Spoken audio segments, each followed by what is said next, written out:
Hi, I'm Pat Scull, and I've been invited to give a virtual First Friday tour of my studio by the Raleigh Downtown Alliance. Um, I have a little bit of background about myself. I've been in the area for about 30 years working as an artist.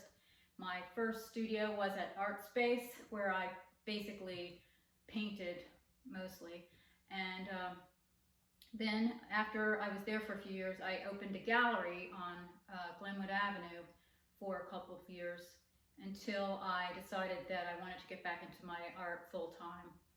And then I leased the space out to Lee Hansley, who then represented my work for the next 19 years. Now, recently, a group of artists, friends, have gotten together to start a artist collective called the City Market Artist Collective, which is in City Market in downtown Raleigh. And we are able to show our work there and invite other artists from the area also to show their work. How did I go from painting to ceramics? I know everybody around the area has been affected in some way or another by hurricanes, but we had Hurricane Fran, which was in the mid-90s, and my studio was damaged. So I decided that in order to keep working, I would take some classes at Sertoma. And they have a ceramic studio there, so I took some classes, and then if you take some classes there, you can work on your own. So I did that for about a year, and then decided to take the plunge and buy a kiln and some glazing chemicals so that I could make my own glazes. And I spent the whole summer testing glazes and working on that until a friend of mine mentioned that the American Craft Council had these shows, juried shows, that you could enter and bring your work around and set up a booth and have shows there in all the different cities. So I did that starting in Chicago. I went to Sarasota, Florida, Atlanta, Baltimore, and then I branched out to some other craft shows and showed my work in Washington, New York, and Philadelphia, and even got to do a show at the Smithsonian in Washington, D.C., which was very exciting. So the next thing happened was about 8 years ago, my sister was diagnosed with early onset dementia, so I had to become a caregiver for both her and her son, who was only in the 6th grade at the time. So I wasn't able to devote as much time to ceramics because it takes large blocks of time. So I went back into making paintings again, and that's what I would like to show you, some of the work that I've been doing with painting, and still getting into my ceramics whenever I can. This first piece that I'm going to talk about is happened because I was watching my sister's memory fail, and I thought about different women artists that have inspired me, and because they were able to create through adversity and persevered through a lot of hardships and things happening in their life beyond their control. So the first, I think I will make portraits of these artists and combine all of my skills in using found objects and ceramics and painting to create these images of favorite artists. So the first artist I chose was Frida Kahlo, and this piece is made from an old table The table I sort of split and folded it. And I liked having a table because a lot of times she suffered from an accident when she was young, and she was bedridden in a full body cast and had to just paint while she laid in bed. And so the solidity of the table as her body, and then I used bedposts for her legs on the bottom, and I made her feet in sandals. And the legs of the actual table, I made a little dress out of wood. I think you can see it. It has. And because she always loved to dress in beautiful outfits. And the head itself, I had a really good friend, and I mentioned that I was doing this, and she said that she would be glad to model for me so that I could make photographs and do drawings and use them with the when I was creating this imagery to paint. So she also had one common trait with Frida Kahlo, which was she had they both had beautiful dark eyebrows, and I liked that about it.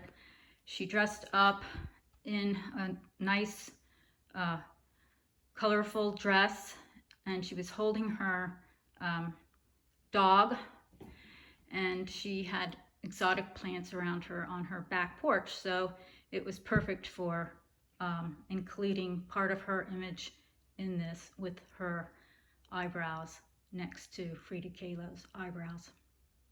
And I did the face in an accordion so that it folds, which I thought was interesting. Around the back of the sculpture, I made a ceramic spinal column, which is protruding out between hand-drawn ribs. And I wanted to include the spinal column because Frida, when she was injured from her accident, had a lot of pain throughout her life in her back area. And in spite of that, she was able to continue creating and had the tenacity to keep up with her work. After I finished the sculpture piece of Frida Kahlo, I decided to do a painting using the same imagery of the folded face. And again, I used the photographs and drawings that I made of my friend when she modeled for me on her back porch.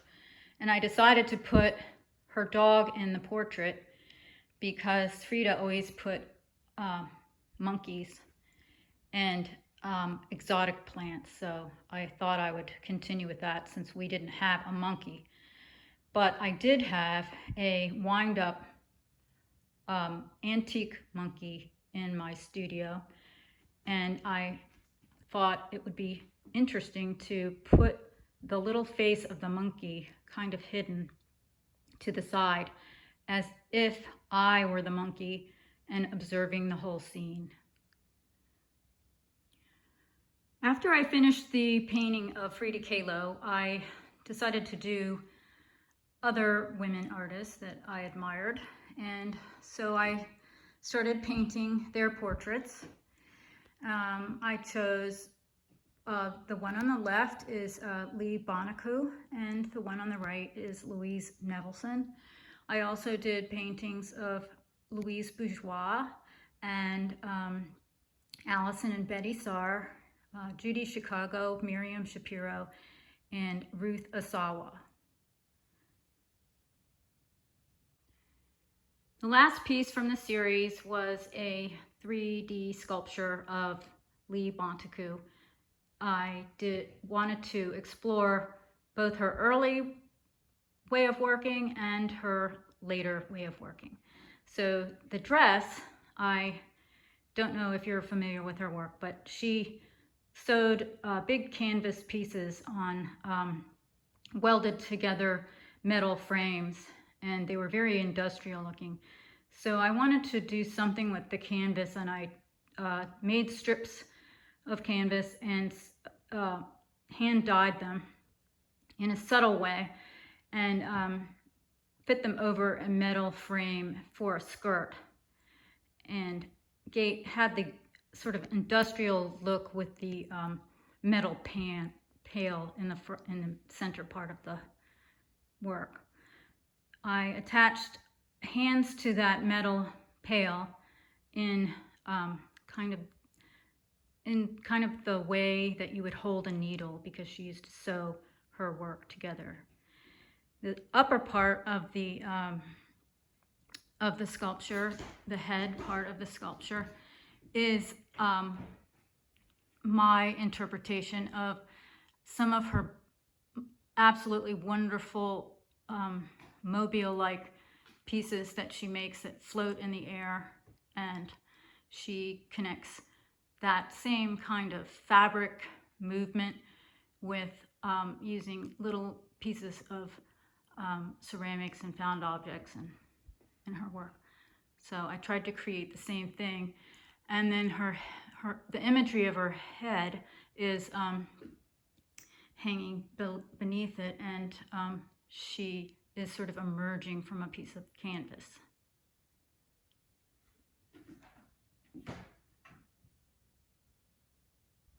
Since the quarantine, I've been able to get it back into clay a little bit, and back to some of the things that I'm interested in doing, and bringing some of the techniques that I learned through making all the sculptures and paintings to my own work.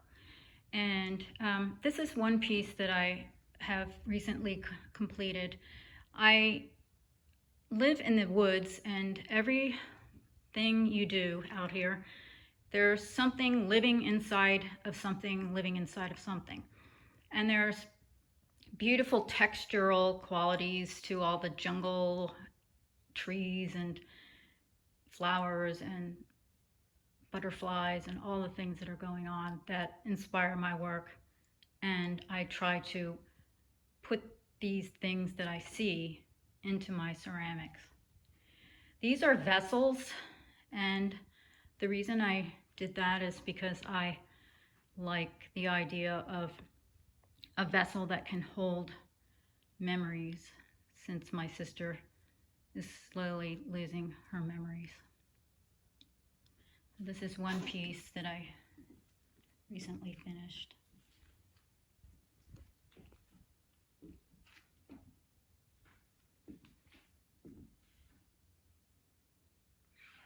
And then I have two other pieces you can see. I used the fabric with the metal, sort of reminiscent of the piece that I made for Louis Bontaku.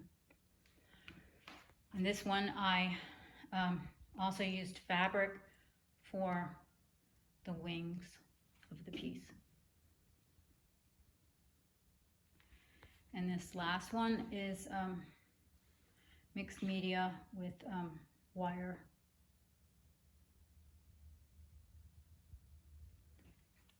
So these are some of the pieces that you can see when you go to City Market Artist Collective, and I hope you'll stop by and check out all the artwork there and say hello. Thank you so much. Bye.